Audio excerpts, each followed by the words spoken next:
यह एक सच्ची गाथा है जो कि लगभग 2600 वर्ष पूर्व एक विचलित राजा श्रेणिक घने जंगल में शिकार करते समय एक युवा मुनि से मिलने के कारण हुआ।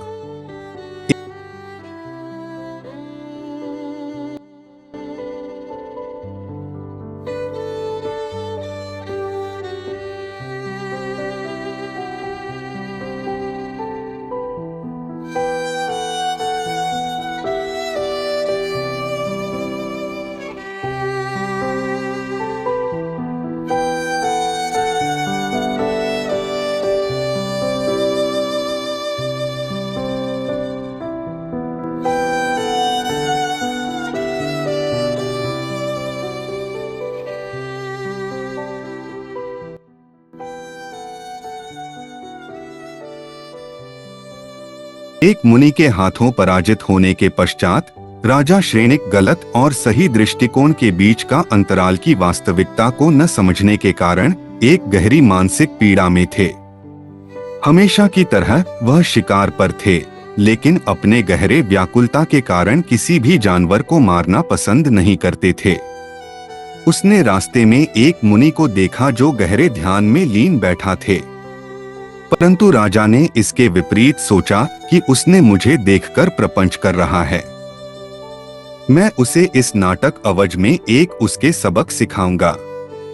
उसने मुनि के गले में एक सांप को मारकर उसके गले में पहना दिया और फिर अपने महल में वापस आ गया। राजा श्रेणिक इस घटना को भूल गया था और 2 दिन बाद राजा ने सोने के समय अपनी रानी चेलना को इस घटना के बारे जानकारी दी और रानी यह सुनकर बहुत चिंतित हो गई। उसने अभी ही चलने का अनुरोध किया। हे राजा, आप उनके संकट का आकलन नहीं कर पा रहे हैं और विभिन्न प्रकार के कीड़े मकोड़े उन्हें काट कर रहे होंगे।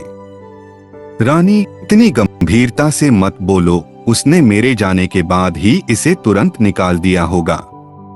कल सुबह तुम उनको अपनी आंखों देख सकती हो। अगली सुबह रानी ने सहज पूर्वक उनके शरीर से कीड़े और मरे हुए सांप को निकाला और घावों को शांत करने के लिए जड़ी बूटी का लेप लगाया। राजा ने स्थिति की गंभीरता से लिया और देखा कि मुनि चुपचाप बैठे हैं। उन्होंने अपनी आंखें खोलीं और राजा रानी को आशीर्वाद दिया। इस घटना से राजा श्रेणिक सही और गलत के बीच अंतर को न समझने के कारण मानसिक पीड़ा से जूझने लगे थे।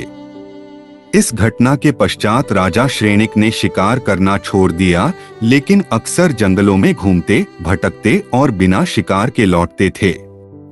जल्द ही उनकी मुलाकात एक बहुत ही युवा, गरिमामय, सुंदर दिखने वाले मुनि से हुई। एक पेड़ के नीचे घने जंगल में बैठे हुए ध्यान में लीन थे। उन्हें देखते ही राजा अपने घोड़े से उतर गए और उन्हें प्रणाम किया। राजा यह देखकर आश्चर्यचकित थे कि कोई बहुत कम उम्र में मुनि कैसे हो सकते हैं जो कि एक उच्च परिवार के दिखाई देते हैं। राजा ने पूछा, आप कौन हैं? उन्होंने कहा कि लोग मुझे अनाथ मुनि से पुकारते हैं क्योंकि मैंने संसार त्याग दिया है। मैं तुम्हारा नाथ बनने के लिए तैयार हूं और तुम्हारी देखभाल करूंगा। मैं तुम्हारी हर जरूरत पूरी करूंगा। अपने आप को अनाथ मत कहो। तुम तो स्वयं अनाथ हो, तुम मेरा भरण पोषण कैसे कर सकते हो? संभवतः आपने मुझे पहचाना नहीं। मैं इस क्षेत्र का राजा हूं और तुम्हारा हर तरह से ख्याल रखूंगा। ठीक है, क्या तुम मेरी सभी बीमारियां, मृत्यु, बुढ़ापा आदि दूर कर दोगे? मैं उन्हें कम करने का प्रयास करूंगा। इसलिए तुम स्वयं असहाय हो और तुम मेरे कैसे नाथ हो सकते हो? राजा चुप हो गए, लेकिन कुछ देर रुकने के बाद उन्होंने पूछा कि तुम इतनी कम उम्र में ही मुनि कैसे बन गए? हे दयालु राजा, गृहस्थ जीवन में मेरे पास सभी तरह की सांसारिक सामग्री उपलब्ध थी। मैं सेठ छत्रसेन का इकलौता पुत्र हूँ और मेरे माता पिता, दादा दादी और एक सुंदर पत्नी सहित मेरा पूरा परिवार था। हमारे बीच बहुत स्नेह और खुशी का वातावरण था। दुर्भाग्यवश मैं एक छोटी सी दुर्घटना शिकार हो गया, जिसमें मेरे शरीर में एक हथियार की चुभन हुई, जिससे मुझे बहुत दर्द हुआ।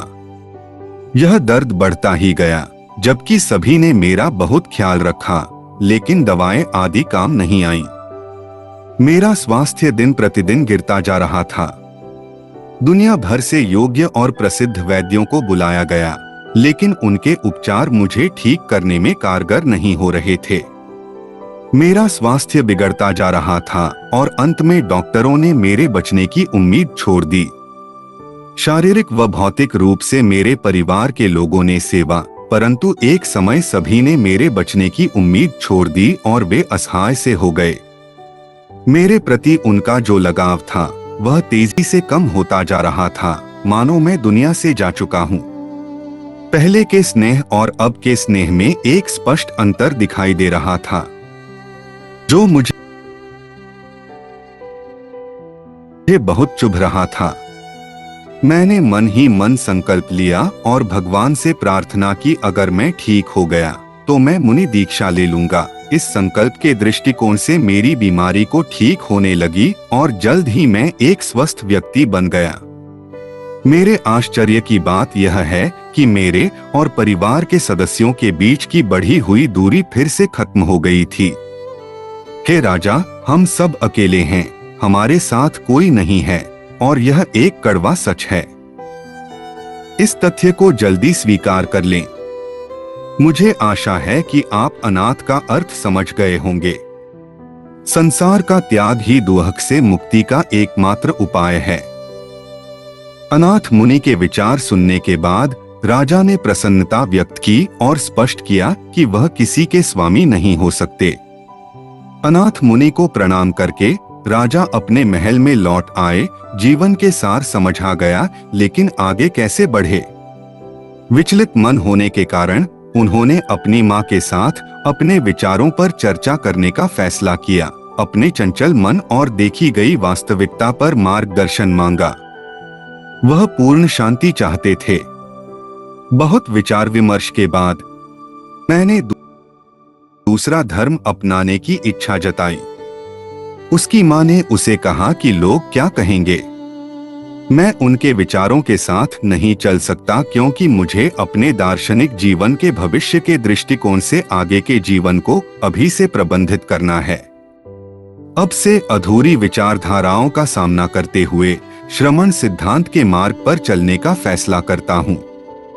एक युवा अनाथ मुनि द्वारा अनाथ शब्द का वर्णन सुनने के बाद राजा श्रेणिक ने श्रमण विचारधारा का अनुसरण करने का निर्णय लिया, जो संसार के त्याग की धारणा पर आधारित है। यह एक वास्तविक गाथा है और यह आप पर निर्भर करता है कि आप इसे अपनी जीवन शैली में कैसे संकलित करते हैं।